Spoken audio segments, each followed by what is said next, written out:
नमस्कार दर्शक बंधु आसतु आज एक नूतन स्टोरी विषय जानिबा जार नाम होची बासर राति।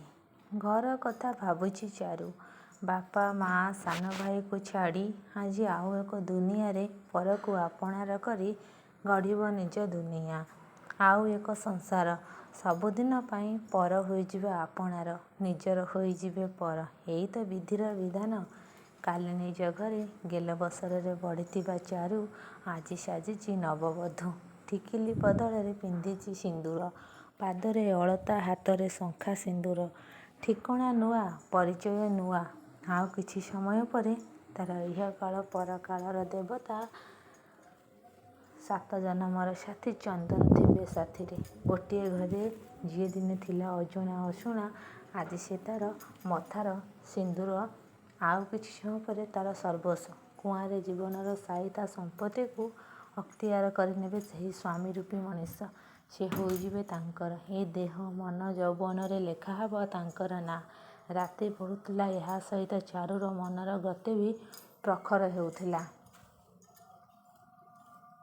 आउ तार अन्यमनस्कता ताको डराउथाए काहेकि ना से चाहुथिला आउ किछि ता कुआरी मन रे आउ किए घर करिथिला ताहेले चारु कौन आउ काहाको हाँ सेया ही थिला।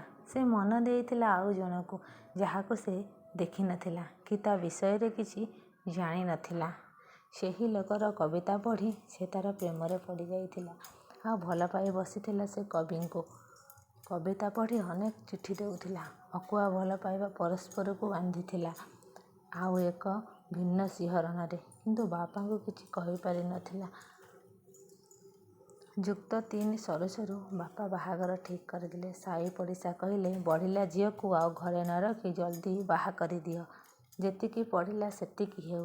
बोऊ भी बापा कथा रे राजी हो गला। मोर किंतु इच्छा नथिला। चारु बसी भाबुची कुमारी झील गहन मनर गोपन कथा केमिति से स्वामी को निजर करिबो।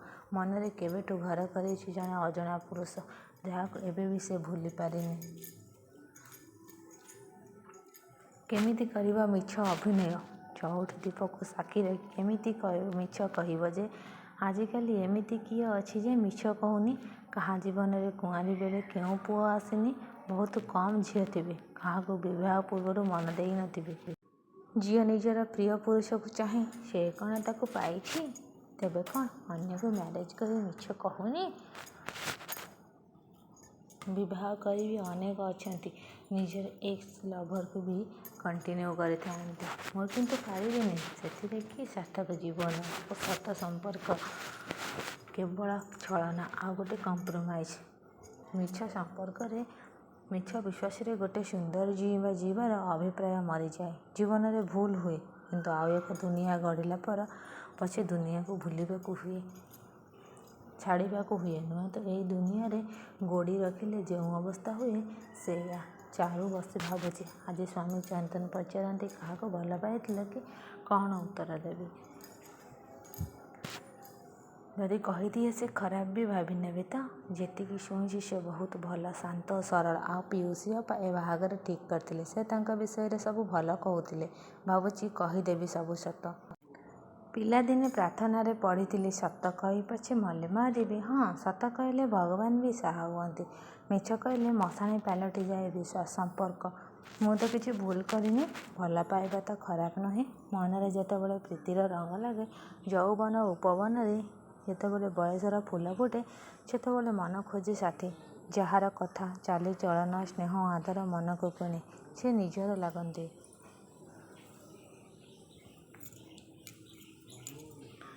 मन रही जाए तांको पाखरे आपणार करबाकू इच्छा प्रबल थाए। मलय भी जमिति मो जीवन रे आसीथिले सेही कवि ही तांको शब्द और भाषा रे मते किनी नेइथिले। मु स्थिर करी नेइथिली याकू ही मैरेज करिवे। दिने जेतिकी बढ़िथिला आम संपर्क भी सेतिकी बढ़ुथिला। मु जुक्त 3 ର प्रथम वर्ष ही तांको कविता प्रेम रे पड़ी जाइथिली। मु कॉमर्स स्टूडेंट थिली हेले साहित्य को बहुत भल पाउथिली। गप कविता पढ़िबारे मोर बेसी समय जाए। बहुत पत्र पत्रिका और खबर कागज मलयंकर लेखा पढ़े हाँ से लेखार प्रशंसा करी चिठी दिए। एमिति भावे आम संपर्क बढ़ी खाली चिठी लेखा थिला ପୁଣି ତାଙ୍କ ଲେଖାର ତାରିଫ କରିବାରେ ଲେଖୁଥିଲି ଚିଠି। କିନ୍ତୁ ସେଦିନ ମଳୟ ମୋତେ ଚିଠିରେ ଲେଖିଥିଲେ, ମୁଁ ତୁମକୁ ଚାହୁଁଛି ଚାରୁ। ତୁମ ମନରେ ଆଉ କିଏ ଅଛି କି? ତୁମକୁ ମୋ ଜୀବନ ସାଥୀ କରିବାକୁ ଚାହୁଁଛି।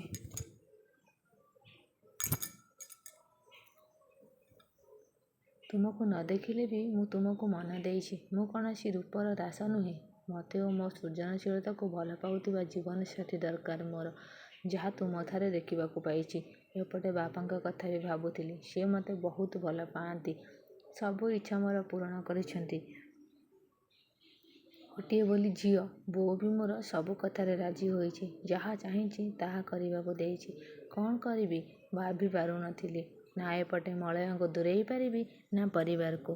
ଶେଷରେ ମଳୟଙ୍କୁ କହିଥିଲି, ମୁଁ ବି ତୁମକୁ ଚାହେଁ। ତୁମ ପରି ଜଣେ ସରଳ, ସ୍ନେହୀ ଓ ନିଷ୍ଠାପର ମଣିଷକୁ ମୋର ଜୀବନ ସାଥୀ କରିବାକୁ। ଅନେକ ଥର ଭାବିଛି, କିନ୍ତୁ ମୋ ବାପା ବୋଉଙ୍କ ବିନା ସ୍ୱୀକୃତିରେ କିଛି କରିପାରିବିନି। ବାସ୍। ତାପରେ ମଳୟ ମୋତେ କିଛି ପଚାରି ନଥିଲେ। ଆଗ ଭଳି ଆମ ସମ୍ପର୍କ ସେମିତି ଭଲରେ ଚାଲିଥିଲା। ତାଙ୍କ ଲେଖା ବାହାରିଲେ ପତ୍ରପତ୍ରିକାରେ ଆଣି ପଢ଼େ ଚାରୁ। ଚଉଠି ଖଟ ଉପରେ ବସିଛି ଚାରୁ। ଫୁଲରେ ସଜେଇ ହୋଇଛି ଖଟ ଆଉ ଘରଟି। ମହ ମହ ବାସ୍ନାରେ ଫାଟି ପଡ଼ୁଛି ଘରଟି। ସତେକି ସ୍ୱର୍ଗର ପାରିଜାତ ଫୁଲ ବିଛେଇ ହୋଇ ପଡ଼ିଛି ଶେଯ ଉପରେ। ଆଉ ସୁନ୍ଦର ଅପ୍ସରୀଟିଏ ବସି ତାର ପ୍ରିୟ ମଣିଷକୁ ଅପେକ୍ଷା କରିଛି। ଆସି ପ୍ରେମର ମଦିରା ପିଆଇବେ। ପ୍ରେମ ସର ମାରିବେ। କବାଟ ଖୋଲିବାର ଶବ୍ଦରେ ଟିକେ ଚମକି ପଡ଼ିଲା ଚାରୁ। ଅନେଇଲା। ଓଢ଼ଣୀ ଫାଙ୍କରେ କଣେଇ କଣେଇ ଚନ୍ଦନ ଆସିଲେ। ତା ପ୍ରିୟର ମଣିଷ, ସ୍ୱାମୀ, ଅଗ୍ନିକୁ ସାକ୍ଷୀ ରଖି ଯାହାକୁ ସେ ଦୁନିଆ ବଡ଼ଦାଣ୍ଡରେ 7 ଜନମର ସାଥୀ କରିଛି। ଚନ୍ଦନକୁ ଦେଖୁଛି ଚାରୁ। ଗୋରା ତକ୍ ତକ୍ ବଳିଷ୍ଠ ସୁନ୍ଦର ଚେହେରା। ସତେକି ଜଣେ ଦେବ ପ୍ରତିମ ସ୍ୱର୍ଗରୁ ଓହ୍ଲାଇ ଆସିଛନ୍ତି। ଚାରୁ ଓ ସ୍ୱଭାବରୁ ଶାନ୍ତ ସରଳ ଲାଗୁଥିଲେ। ଫୁଲର ଶେଯ ଉପରେ ବସିଛି ଚାରୁ। ଚନ୍ଦନ ଆସି ପାଖରେ ଠିଆ ହେଲେ। ଚାରୁର ଓଢ଼ଣୀ ତଳକୁ ଖୋଲିଦେଲେ। ଚାରୁ ଅଟକାଇଲା ଭଳି ହେଉଥିଲା, ହେଲେ କିଛି କରିପାରିଲାନି। କ'ଣ ବା କରିବ? ନୂଆ ବୋହୂଟିଏ ସିଏ। ଶଣ୍ଠଣା ଭିତରେ ରହିବାକୁ ହେବ। ନୁହେଁ ତ ବାପା ମା'ଙ୍କ ନାଁରେ ଦୁର୍ନାମ ହେବ। ଲାଜେଇଗଲା ଚାରୁ। ଲାଜ କ'ଣ କରୁଛ ଚାରୁ? ଚନ୍ଦନ କହିଲେ, ଆଜି ବା ଆମର ବାସର ରାତି। ଲାଜ କରିବା ରାତି ନୁହେଁ। ସେମିତି ଚୁପ୍ ହୋଇ ବସି ଚାରୁ ଶୁଣୁଥାଏ ଚନ୍ଦନଙ୍କ କଥା। ଆଉ ଏକ ଅଜଣା ଭୟରେ ଥରୁଥାଏ। ପ୍ରଥମ କରି ଜୀବନରେ ସେ ଗୋଟିଏ ନିଭୃତ କୋଠରୀ ଭିତରେ ଜଣେ ପୁରୁଷ ପାଖରେ। କେବେ ବି ସେ ତା ବାପା ମା ଭାଇ ଛଡ଼ା ଅନ୍ୟ କାହା ପାଖରେ ଏକା ରହିନି। ଡର ନିଶ୍ଚୟ ଲାଗିବ। ଚନ୍ଦନ ଶେଯ ଉପରେ ଚାରୁ ପାଖରେ ବସିଲେ। ତାର ମୁହଁକୁ ଅନେଇ କହିଲେ, ତୁମେ ବହୁତ ସୁନ୍ଦର ଚାରୁ। ତୁମ କଥା ମୁଁ ଶୁଣିଛି। ବହୁତ ଭଲ। ଏମିତି ଚୁପ୍ ହୋଇ ବସିବ, କିଛି କହିବନି? ଏଠି ଆଉ କିଏ ଅଛି କି ମୋତେ ଛାଡ଼ିଦେଲେ? ଚନ୍ଦନଙ୍କର ଏଭଳି ମଜାଳିଆ ଢଙ୍ଗରେ କହିବାରେ ଚାରୁ ହସିଦେଲେ। ଚନ୍ଦନ ବି ହସିଲେ। ଆଉ କହିଲେ, କି ସୁନ୍ଦର ସ୍ମିତ ହାସ୍ୟ। ମୁଁ ଏମିତି ହସ ଖୋଜୁଥିଲି। ଯାହା ହେଉ ଭଗବାନ ମୋତେ ଦେଇଦେଲେ। ଛାଡ଼, ରାତି ଅଧିକ ହେଲାଣି। ସମସ୍ତେ ଶୋଇଲେଣି। ଆମେ ଆଉ ଟୁପୁରୁ ଟାପୁରୁ ନ ହୋଇ ଶୋଇଯିବା। ଚାରୁ କ'ଣ କହିବ, କିଛି ଭାବି ପାରୁନି। ଭାବିଲା, ଏବେ ଆଉ ଚୁପ୍ ରହି ହେବନି। ଚନ୍ଦନ ଆଉ କିଛି କହିବା ଆଗରୁ ସେ ସବୁ ଖୋଲି କହିଦେବ। ଭଗବାନଙ୍କୁ ମନେ ମନେ ସ୍ମରଣ କଲା ଚାରୁ। ପ୍ରଭୁ, କ'ଣ କରିବାକୁ ଯାଉଛି ଜାଣେନା, ହେଲେ ମୁଁ ନିରୁପାୟ। ଚନ୍ଦନଙ୍କ ସହ ମୋ ଦେହ ମନ ଏକ ହେବା ଆଗରୁ ସବୁ କହିଦେବି। ମୁଁ ଜଣକୁ ଭଲ ପାଉଥିଲି। ତାଙ୍କୁ ବାହା ହେବାକୁ ଇଚ୍ଛା ରଖିଥିଲି, କିନ୍ତୁ ହୋଇପାରିଲିନି। ଏବେ ବି ତାଙ୍କୁ ଭୁଲି ପାରିନି କି ଭୁଲି ପାରିବିନି। ତାଙ୍କୁ ଦେଖିନି ସତ, ହେଲେ ମୁଁ ଅନୁଭବ କରିପାରିଛି ସେ କେମିତିକା। ଆଉ ସେ ମୋର ଏମିତି କିଛି କ୍ଷତି କରିନାହାନ୍ତି ଯେ ମୁଁ ତାଙ୍କୁ ଦୋଷ ଦେଇ ଭୁଲିଯିବି। କିନ୍ତୁ ମୁଁ ତାଙ୍କ ପ୍ରତି ଅନ୍ୟାୟ କରିଛି। କିଛି ନ କହି ଚୁପ୍ ରହି ତାଙ୍କ କଥାକୁ ଏଡ଼େଇଥିଲି। ବାହା ହେଲି ଜଣାଇ ପାରିଲିନି। ଏତିକି ମୁଁ ଏକ ନିଶ୍ୱାସରେ କହି ଚାରୁ କାନ୍ଦି ଉଠିଲା। ଯେମିତି ଛୋଟ ପିଲାଟେ କଇଁ କଇଁ କାନ୍ଦି ଉଠେ। ଆଖିରେ ଲୁହର ନଈ ଚାରୁର। ନିଜ କୋଳକୁ ଟାଣିନେଲେ ଚନ୍ଦନ। ଲୁହ ପୋଛିଦେଲେ। କହିଲେ ଚାରୁ, ନା ଚାରୁ କାନ୍ଦନି। ଗୋଟେ ଚୁମା ଦେଇଦେଲେ ତା ଓଠରେ। ନିଜ ଛାତିରେ ଜାବୁଡ଼ି ଧରିଲେ। କହିଲେ, ମୁଁ କ'ଣ ତୁମର ମଳୟ ହୋଇପାରିବିନି? ମୁଁ କ'ଣ ତୁମକୁ ଭଲ ପାଇବା ଦେଇପାରିବିନି? କୁହ ଚାରୁ। ସତେ ଯେମିତି ନିରାଶ୍ରୟ ଲୋକଟି ଆଜି ଆଶ୍ରା ପାଇଛି, ସେମିତି ଲାଗିଲା ଚାରୁକୁ। ଚନ୍ଦନ ହସିଲେ, ଖୁବ୍ ହସିଲେ। ଚାରୁ କିଛି ବୁଝିପାରିଲାନି। ଏମିତି କ'ଣ ଚନ୍ଦନ ହସିଲେ?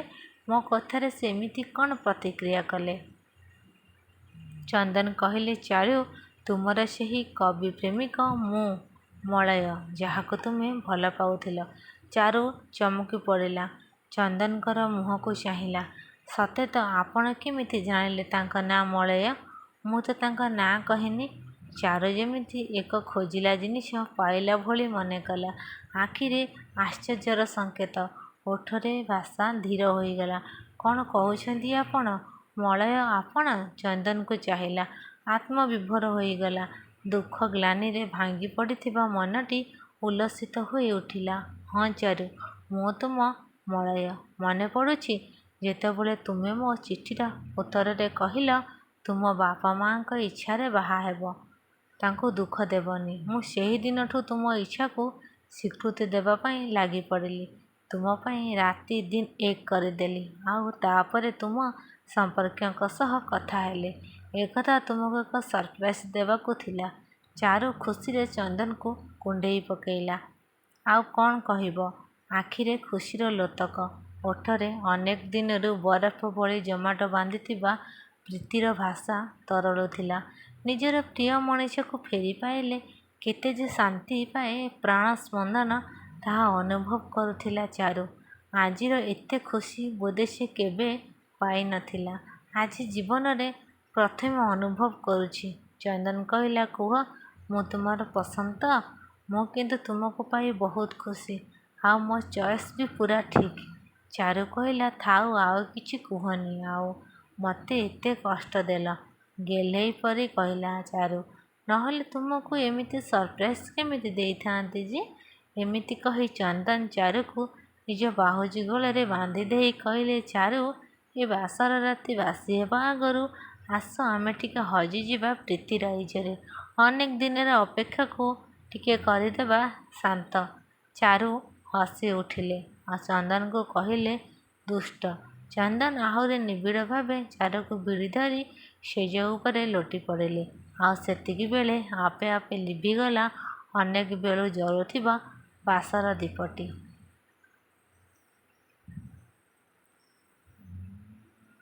ହଁ ଦର୍ଶକ ବନ୍ଧୁ, ଆପଣଙ୍କୁ ଯଦି ଏହି କାହାଣୀଟି ଭଲ ଲାଗିଥିବ ତ ପ୍ଲିଜ୍ ଭିଡ଼ିଓଟିକୁ ଲାଇକ୍, ସେୟାର ଆଣ୍ଡ ସବସ୍କ୍ରାଇବ୍ କରିଦେବେ।